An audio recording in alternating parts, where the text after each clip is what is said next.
So let's summarize my experience from going to Audio Advice Live 2022 and some of the key takeaways that I have.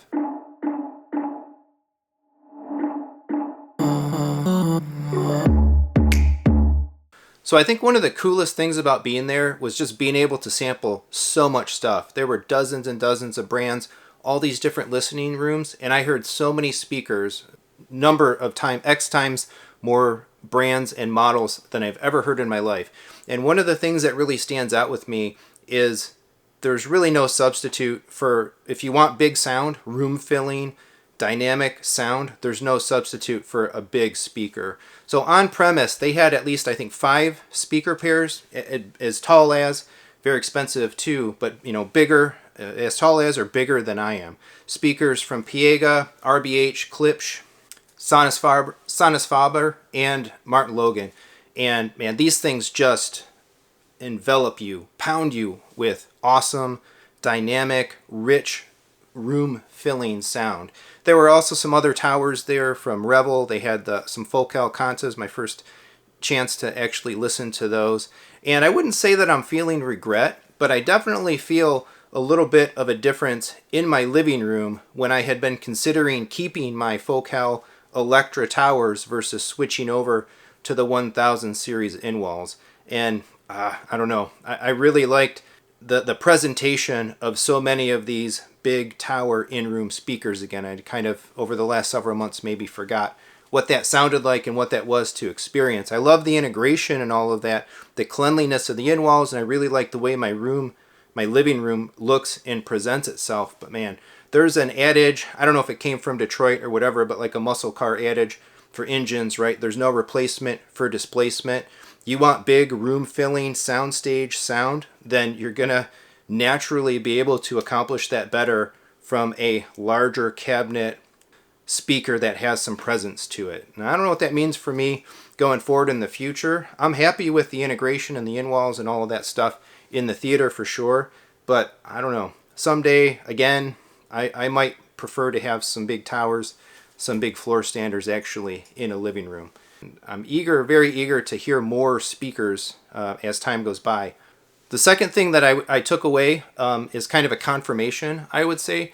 There was definitely more of a focus on audio speakers and a lot more 2-channel setups at Audio Advice Live than there was home theater. There was still plenty of home theater around. There were probably at least a half a dozen specific theater rooms, some very, very premium ones. The JVC NZ9 was there, the new high-end Sony lasers. There were some Epson projectors around, the big Sony GTZ and all of that in the massive, super, super premium RBH theater.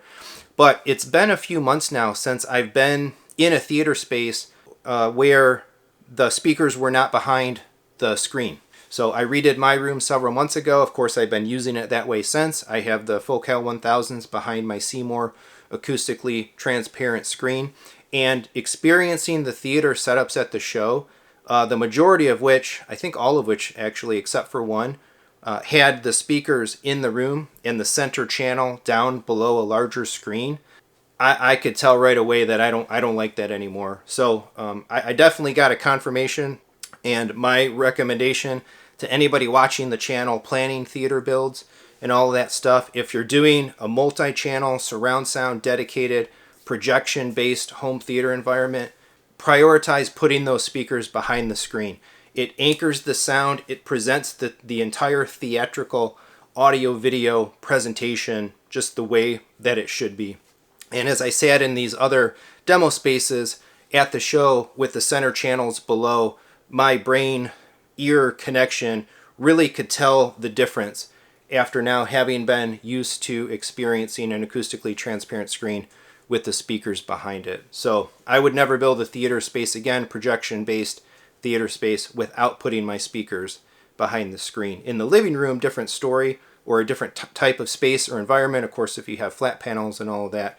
But again, big dedicated projection theater, that's like priority number one for me.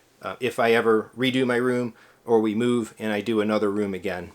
So I would say my third takeaway is that the show really inspired me to want to get into music a little bit deeper. So I've always liked music. I was around for the launch of the compact disc, had a lot of CDs. I've always listened to music, but for me, it's often kind of a backgroundy type of thing. I listen to music while I'm doing other stuff. I listen to music at the gym while I'm driving and other things like that. But I don't really kind of sit down and slow down and enjoy in a dedicated way. And I had been thinking about maybe getting into some vinyl, adding some extra dimension and intentionality to my enjoyment of music some months ago. And just with other things going on, I would say I kind of tabled that idea. But there was a lot of vinyl at the show. They even had a whole breakout panel discussion specifically on vinyl, which I thought was awesome for somebody that's not into it. That panel was very enlightening in terms of things to consider getting into vinyl and how you would do that and certain decisions and things that you would make. So I've got that kind of on the top of my mind, and I was able to chat with a couple of brands and folks from those brands that had turntables and all of that at the show. So my takeaway then is I'm feeling inspired to really try to figure out how to enjoy music for me at that extra level, at that deeper level. And I don't know how I'm going to do that yet. Certainly if I do decide to pick up some vinyl or move into vinyl, I will cover it on the channel. But I haven't given music enough of an intentional due. Another thing that was really neat about the event, and I would encourage folks to try to go to some things like this, is just the ability to, again, sample and experience so many different devices, so many different speakers, so many different products, so many different brands. And it's interesting to see how products and offerings and what companies are making is kind of evolving in our hobby. A couple of standouts for me are like the advent of these, music, high fidelity music streamers from a variety of companies, including the HiFi Rose models that were there. I think they look really neat. I'm an interface kind of person, and having that big wide touchscreen in a room, walking up to it, it's kind of like a digital jukebox, interacting with that, maybe people over, pulling up different songs, exploring and experimenting with music. It just feels a little different doing it on that device. It feels more like a jukebox than on the actual television screen with a remote in your hand. So I think there's some really unique experiences coming into the market right now, some really unique devices. Another company that I thought had some products that just really impressed me was Devialet. Hopefully I'm saying that right. They have a new soundbar with a really interesting positional center orb piece to it, and the little orb speakers that they have, the phantom speakers, man, they threw that on when I was in their room, a pair of those in stereo, cranked it up, and I don't know, they just happened to pick the perfect song, perfect time, but everybody in that room, like, their faces lit up and were smiling over these little speakers and their side woofers fluttering. Interesting form factors, interesting designs, and all of that coming out of the gear and equipment in our hobby, in the hi-fi space, in the home theater space, is really going to add some new dimensions and uniqueness to this going forward. And it's cool to see some companies doing some things and challenging designs. And another thing that I'll say, and kind of echoes some sentiment that I've spoken, I think, on the channel in prior videos, is that we're getting to a point in this hobby as well where, like, so much equipment is so good, but really the bad stuff, I would say in my experience, is getting to be kind of pretty few and far between across a spectrum of form factors and price points. Like, there are just so many good options. I listened to so many speakers over the course of the weekend and so many things just sounded so great. In trying to understand from room to room and the acoustical memory of it, trying to equate that back to what I hear in my own spaces, like, what do I like, what do I don't like, are there things that I can detect that can inform me better, like make me a more knowledgeable listener, and find what it is about sound or the reproduction of sound that I prefer. That weekend was helpful in a way to experience so much stuff. It was also challenging in a way, because particularly after a Friday, after a Saturday of listening to so many things, I definitely had some listener fatigue to the point where, okay, things are kind of starting to sound the same, and I'm almost putting stress on my brain trying to compartmentalize and differentiate how different things sound. But at the end of the day, like, there's just so much good stuff. And unless you're like a real hypercritical viewer or a hypercritical listener, and you really understand the dynamics of what you see and what you hear and how that translates into what you like, more and more, like the differences between projectors, the differences between speakers and all of that, it feels like it's getting smaller and smaller. If you are that hypercritical person and you can detect those nuances and you find the specific type of profile or presentation that strongly appeals to you, that's awesome. More power to you. If you're not in that camp, then I think it starts to become other differentiating factors to make choices, like form factor, like features, capabilities, and other elements that may matter more in terms of picking something A over something B. Another thing I'll comment on, and this is kind of an ongoing theme for me since last fall, is getting out and getting active in this hobby is so much more fun than enjoying it mostly solo, right? My wife isn't into this stuff kind of at the level that I am. Most of my friends are also kind of not into this stuff at the level that I am. Some of them are, but at different levels of, say, investment and knowledge or ability. So going to an event like that and being surrounded with what I understood to be on the order of 1,200 attendees, plus all of the brands and show people and audio advice folks that were there, there were just folks to talk about this stuff with in every room, in around every corner, and it was just amazing to be able to do that. I've been getting out locally a little more, meeting folks off of AVS Forum at some of the local meetups. Now I've hosted a couple of small ones. I've been to a few others. And so just to say, if you're not engaging with folks in person, there's avenues to meet people and do that. And I would strongly recommend to try that out. I waited far too long to get more directly involved with folks that are into this stuff like this. And I look so much forward to doing more of it, hopefully attending more events like Audio Advice Live and other local meetups and all of that coming up, and making friends that really share the same passion for these things. It changes the experience of being into a hobby when you have a group, a club, whatever it might be. So at the end of the day, from going there, I mean, I had a phenomenal time. People, equipment, all of that stuff. I set kind of some goals for myself, and I had my reasons for choosing to go there.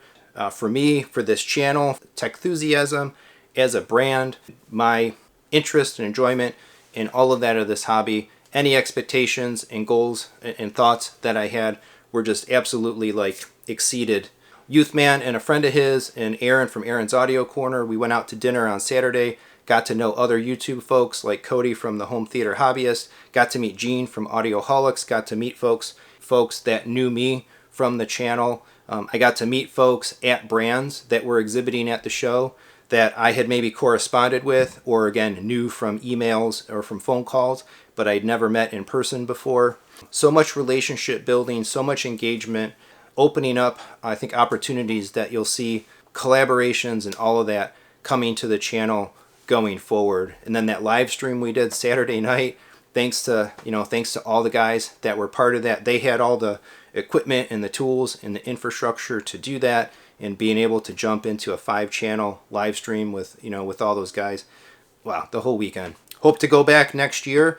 Maybe go back as a specifically maybe a YouTube press attendee. Looking forward maybe to talking with some folks at Audio Advice a little bit more about me and the channel if they're so inclined. And lastly, at the end of the day, if all of that other stuff wasn't awesome, I want a speaker. So at every one of the panel discussions that they did, and I want to say there were 5 or 6 of them that were over the course of the weekend, I do believe that they're all up on the Audio Advice YouTube channel, and I would encourage you, if you're looking for information in those specific categories, choosing video devices, choosing speakers, vinyl, whatever it might be, go check those discussions out. I think they were all pretty valuable in different ways. But they did as you walked in, they handed out tickets and drew at the end of the discussion to give away basically a decently expensive, good size little mobile Bluetooth speaker. And I think it was the 3rd panel or so on the 2nd day, my number came up. So that was pretty sweet. I had this big speaker in my hands and I wasn't quite sure what I was going to do with it, not exactly taking it on the plane to get home because I did fly there and fly back. So I actually talked to the folks after the panel, and I'm like, you know what, I don't know that I can really take this. I'm not going to walk around downtown Raleigh trying to find a UPS store or whatever it might be to send it to myself, and I really can't get this on the plane. And so I kind of basically said thanks, but go ahead, give 2 away in the next panel discussion. I basically turned it back in. And then later on that afternoon, the event people, the audio advice folks, kind of flagged me down and said, hey, we'll go ahead and take care of it. We'll ship it to you. So, awesome. Thank you very, very much. It hasn't arrived yet, but I did get my notice that it was sent out. So pretty cool. I'd say in my life, drawing wise, raffle wise, I don't think I've really won that much. So pretty neat to actually have my ticket pulled. So yeah, I think that's some of the key takeaways and such from going to Audio Advice Live 2022. Hoping to be there for 2023. I believe, my understanding is they're going to do these events regularly. I think it was a very, very large success in terms of how the show went, what they were hoping to get out of having it and hosting it. Super props. It was very, very, very well done. I do a lot of trade shows in my day job. I've ran a lot of exhibit booths at different kinds of shows, doing demos, meeting customers and all of that sort of stuff. And I think they did a great job. Always room for improvement. And I might write up a couple of suggestions and such that I have as well and send it in to the folks there. But amazing. And relatively too, for the amount of time that I understand that they pulled the event together, what they were able to accomplish and the way everything kind of went down was just superb. So if you have any questions, post down in the comments. I'll probably do another live stream coming up and maybe take more specific questions or feedback, inquiries, whatever about the show. But feel free to ask some questions in the comments and I'll see what I can do to answer those if you have them. Otherwise, please do all the regular YouTube stuff. Like, subscribe, hit the bell for notifications. Look down in the description for some ways to support the channel. Throw out a super thanks. We've got Amazon affiliate links. Buy some merch. Check out a channel membership.